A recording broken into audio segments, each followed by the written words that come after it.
Bah là tu filmes, hein. Connasse. Caméra de merde. Salut toi, salut vous, mes nouveaux petits loustiques. Je vais vous appeler comme ça, les loustiques, ça c'est drôle ça. Ah oui, ça c'est rigolo. Hein. Non. Aujourd'hui, nouvelle vidéo, je suis contente de retrouver ma petite caméra. Ça fait un petit moment que je n'ai pas tourné et ça me fait plaisir. Voilà, je suis épanouie aujourd'hui. Et non, ce ne sera pas un retour du challenge que j'étais censée faire cet automne, parce que je l'ai royalement raté. Mais aujourd'hui, je me suis dit pourquoi ne pas vous faire un petit book haul, parce que je reviens tout juste du salon du livre de Montreuil et j'ai acheté beaucoup de choses, beaucoup plus de choses que ce qui était prévu. Donc je vais commencer cette vidéo et en fait je me suis dit, pour vous rendre ça un petit peu intéressant, je vais vous expliquer mon trajet dans ce salon du livre et comment j'en suis arrivée à acheter 10 livres alors que j'en avais prévu que 2. Ils sont là les deux, hein, mais il y en a juste 8 en plus. Voilà. J'ai commencé le salon par les éditions Bragelonne, des éditions de fantasy, fantastique, voire horrifique, que j'aime beaucoup pour leur magnifique travail éditorial sur les couvertures.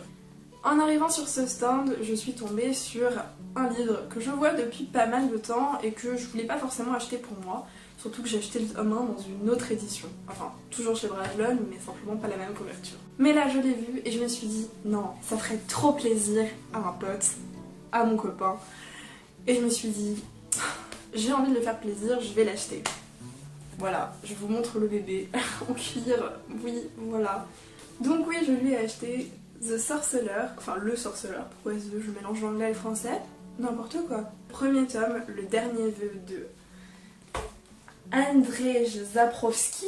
Et en plus j'ai eu un petit bonus, la petite carte de Noël que je vais garder pour moi parce qu'il faut pas déconner quand même. Voilà. Je suis une petite amie en or, sachez-le, je vaux tout l'amour du monde. Je ressors du stand Bragelonne avec mon petit livre dans le sac à dos. Premier livre acheté, je marche. Et j'arrive enfin à ce que je cherchais depuis le début, les éditions R. Le premier, non mais par contre c'est des... Je vais vraiment m'extasier pendant 4 heures, mais c'est des bêtes de style, ils sont magnifiques, je n'ai jamais vu d'aussi beau livre de ma vie.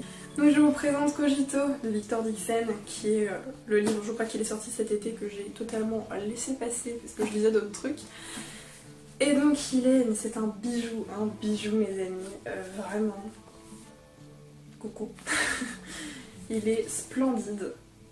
En plus il brille, donc je suis contente. Celui-là, donc c'est un récit de science-fiction, me semble-t-il, sur les robots et les intelligences artificielles. Donc ce sont des thématiques qui m'intéressent particulièrement. D'autant plus qu'on va parler philo, et j'adore la philo, voilà. Malheureusement il n'y en a plus en fac, mais sachez que c'était une matière que j'aimais trop au lycée. Donc je suis contente de retrouver un petit peu ça dans la littérature aujourd'hui, oui. Et je sais que Victor Dixen fait toujours des romans intelligents, Phobos c'était vraiment bien, Animal, je ne vous en parle même pas de ma passion pour Animal. Un jour je ferai une vidéo dédiée à Animal, mais c'est un de mes livres préférés de tous les temps. Et rien de plus à vous dire que ça me donnait vraiment très envie. Et puis de toute façon c'est Victor Dixen, je me suis promis de lire tous ses livres dans ma vie. J'ai pris le deuxième qui vient de sortir il y a quelques semaines, alors je vais réussir à le dire, Extincta, toujours de Victor Dixen, qui est aussi merveilleusement beau, voilà, je veux dire. Voilà, qui brille encore. Moi j'aime quand ça brille, ça me plaît.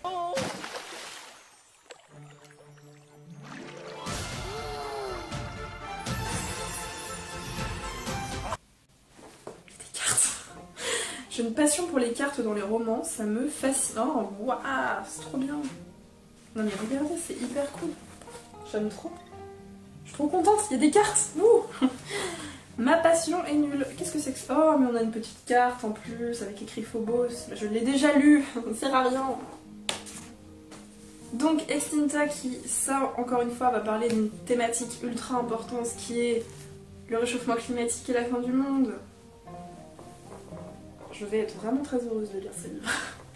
C'est ma thématique préférée, la fin du monde, donc vous commencez à comprendre un petit peu qui est la base, mais moi j'adore quand tout le monde meurt, c'est ma passion, voilà.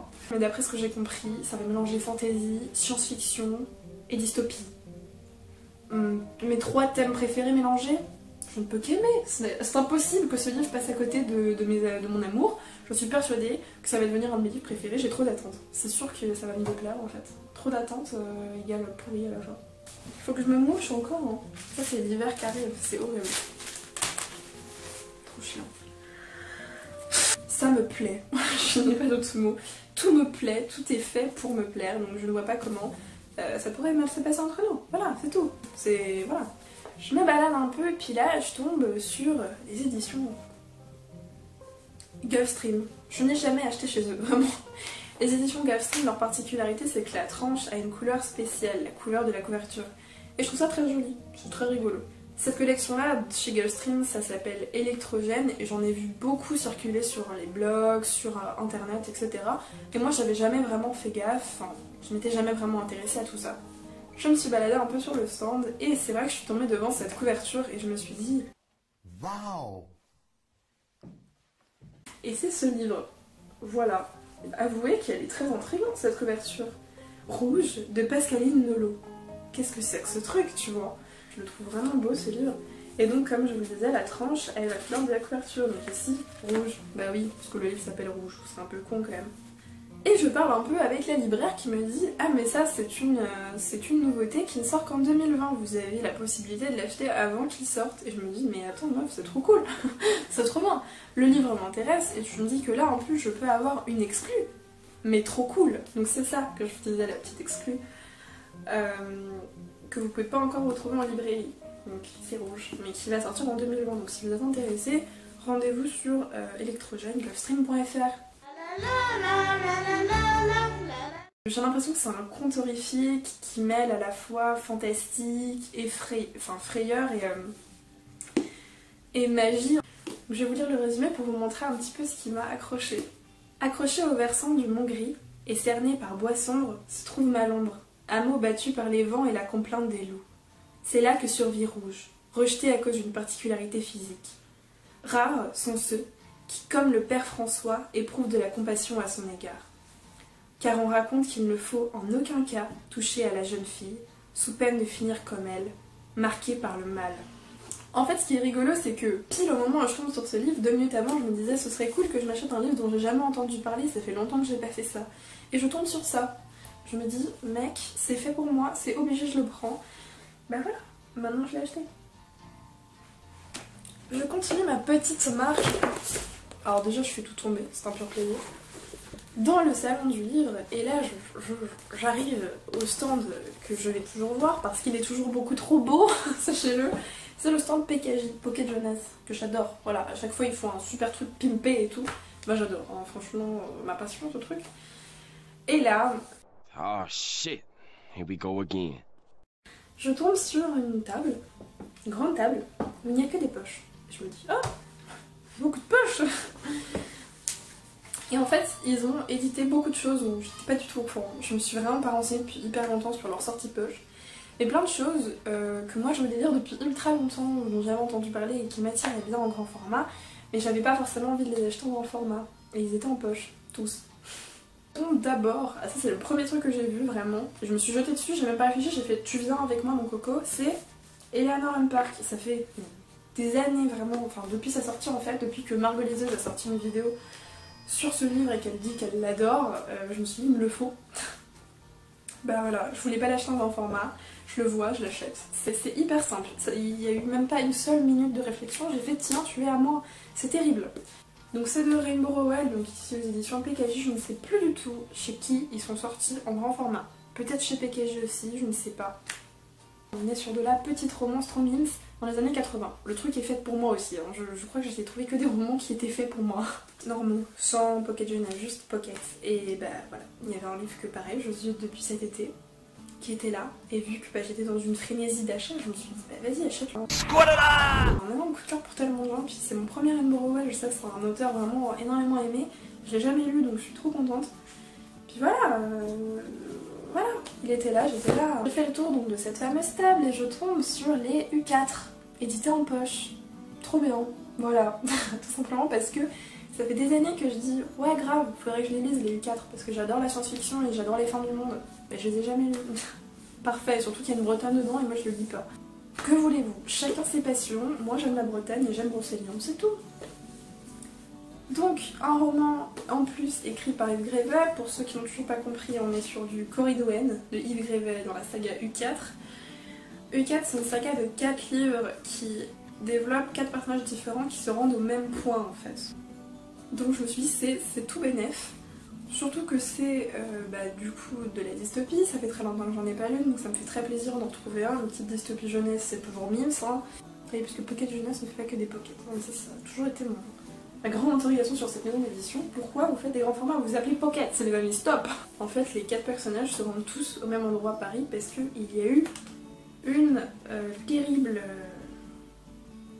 c'est à cause du virus U4 qui a décimé la planète entière, 90% de la population mondiale, ce qui est quand même beaucoup. Ils se connaissent pas, mais tous vont dans la même direction. Donc on a Jules, Stéphane, Yanis et Coridouane. Moi j'ai choisi Coridouane parce qu'elle est bretonne. Voilà, ça ne va pas plus loin. Et là je tombe sur un autre Grévet. Mais que nenni, il était là. Ce petit poche tout mignon, Nox, et je... Oh mon dieu, il y a une tache.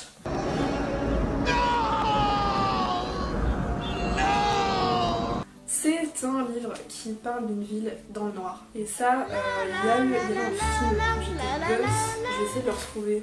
Je sais pas comment, mais je l'aimais trop. Je ne sais plus comment ça s'appelle. Ah là là. Et donc ça, j'avais un petit peu feuilleté déjà les résumés et j'avais vu que c'est un peu ça. Donc je trouve ces 3 petits livres... Ah oui, en plus, bah oui, forcément, Coridouane et Nox, c'est 2 livres Grévet. Je me suis dit, mais c'est parfait pour découvrir l'auteur. 2 livres différents, sur des thématiques un peu différentes, ça va être sympa. Donc je me dis, bon, je prends les 3, je les paye, je m'en vais. Et là, malheur à moi, ils avaient mis une toute petite étagère, enfin, ils avaient mis 2 petites étagères, avec des... Nous sommes partis! Voilà, il est très joli, j'aime beaucoup, j'ai la couverture. La mythologie viking de Neil Gaiman. Neil Gaiman, c'est celui qui a écrit Coraline. Je suis Coraline Jones. Et moi, être stupéfiant Bobinski. Pour ceux qui ne savent pas, et oui, Coraline, c'est un livre avant d'être un film qui me fait peur. Voilà, sachez que moi, la maman araignée bizarre, là, c'est un nom, je ne l'aime pas du tout. Donc ça fait un petit moment que j'ai envie de m'acheter ce livre, tout simplement parce que je m'intéresse de plus en plus aux vikings et à leur mythologie. Après avoir vu la série, ça me paraît logique, mais je suis très intriguée par toute cette mythologie qui est autour d'eux, toutes les histoires qu'ils ont inventées, parce que c'est quand même une mythologie très large dont on parle très peu, et je crois qu'il y a beaucoup d'histoires sur leurs dieux, etc. Donc moi ça m'intéresse grave, et là je suis tombée sur ça. Donc je continue mon salon en me disant j'ai bientôt fini, tu vois, je vais bientôt rentrer chez moi, arrêter de dépenser. J'étais venue pour à la base donner des CV pour pouvoir trouver un stage, donc j'ai donné j'ai donné tout ce que je pouvais. En tout cas j'ai pris les contacts de toutes les maisons qui m'intéressaient. Je vais pouvoir rentrer chez moi. Et là je passe devant Nathan. C'est-à-dire que j'arrive déjà, je me pose un peu devant les livres. En fait j'attendais de pouvoir parler avec un monsieur de la maison d'édition pour pouvoir me renseigner sur les stages. Et évidemment déjà je vois de loin. Alors voilà, je vais vous montrer ma lecture en cours. C'est ça, ça s'appelle Stronger Forever de Holly Bourne. Donc que j'aime beaucoup pour l'instant. Enfin même, je l'aime beaucoup parce que vous allez comprendre. Hein. Et je tombe de loin sur ça. Un tome 2. Je ne savais pas qu'il y avait un tome 2. Voilà. Donc j'ai acheté ce 2e tome. Alors Stronger Forever, c'est tout simplement l'histoire de 3 meufs. Voilà. Qui sont au lycée et qui n'ont qu'une envie, être normales. Et ça me passionne la thématique de être normal. Qu'est-ce que ça veut dire être normal? Stop. On a Evie qui fait des crises d'angoisse, qui est un personnage qui a vécu des choses pas faciles pendant son adolescence. C'est génial! Donc là elle arrive au lycée, tout ce qu'elle a envie c'est de se trouver un petit copain, de se faire sa bande de potes et d'aller faire des fêtes, comme n'importe quel jeune. Oui. On a Amber qui elle est complexée par sa taille parce qu'elle est très grande, elle fait 1m80, en plus elle est rousse, donc il y a des gens qui se moquent d'elle. Et on a Lottie qui est une fille très jolie, très intelligente et qui a du mal à se caser avec un mec parce que tous les mecs profitent d'elle sans vraiment vouloir sortir avec elle. Et toutes les 3 elles vont finir par devenir potes et vraiment très potes et en fait se faire un petit groupe de 3 filles féministes. Et c'est trop bien, vraiment c'est ultra marrant et fun. Et puis dernier achat un peu compulsif, j'avoue que je l'ai vu, je me suis dit ça fait quand même longtemps pareil que je ziotais dessus, qui m'intéressait. Et là je me suis dit bon allez, c'est une des autrices préférées d'une booktubeuse que j'aime beaucoup qui s'appelle Quartier du Livre, enfin je crois que c'est son autrice préférée. Et j'ai jamais lu, et je sais qu'elle en parle, enfin, elle en parle tellement avec amour, et j'ai lu quelques pages, c'est vrai qu'elle a une écriture très particulière, très stylisée. Donc je vous présente, et en plus, excusez-moi, mais là je vais être hyper... De toute façon, je suis comme ça avec toutes les couvertures que j'ai, je les trouve toutes trop belles. Mais celle-là, vraiment, je l'adore. Elle est magnifique. Donc c'est Silence Radio de Alice Oseman. Ça fait pas mal de temps qu'il me donne envie. Je sais pas pourquoi. Parce qu'il m'intrigue, tout simplement. Donc c'est une histoire d'amour. Je pense que ça va être assez étrange, assez... Enfin, je peux pas vous le dire vraiment parce que je sais vraiment pas comment ça va se dérouler. Je vais peut-être vous lire un petit peu le passage qui m'a fait me dire... Enfin, la première page, c'est épisode 1, genre, je crois que c'est le podcast. Il y a écrit en détresse, coincé à University, besoin d'aide. Salut, j'espère que quelqu'un m'écoute. J'envoie ce message sur les ondes radio, un peu has-been, je sais, mais c'est un des rares moyens de communication que la City oublie de contrôler. Ceci est un appel à l'aide, un cri de désespoir. À University, les choses ne sont pas ce qu'elles semblent être. Je ne peux pas vous dire qui je suis. Appelez-moi juste, radio. Silence radio. Après tout, je ne suis qu'une voix. Je ne suis même pas sûre que l'on m'écoute. Je me pose une question. Si personne n'entend ma voix, est-ce qu'elle existe vraiment? Donc ça faisait un moment que je suis dessus et là, que voulez-vous? Il y est passé, ainsi que les 9 autres livres. Sur ce, moi je vais vous laisser, j'espère réussir à mieux m'organiser pour filmer plus souvent et puis... Non. Et moi je vous dis à la prochaine mes petits loustiques, ciao.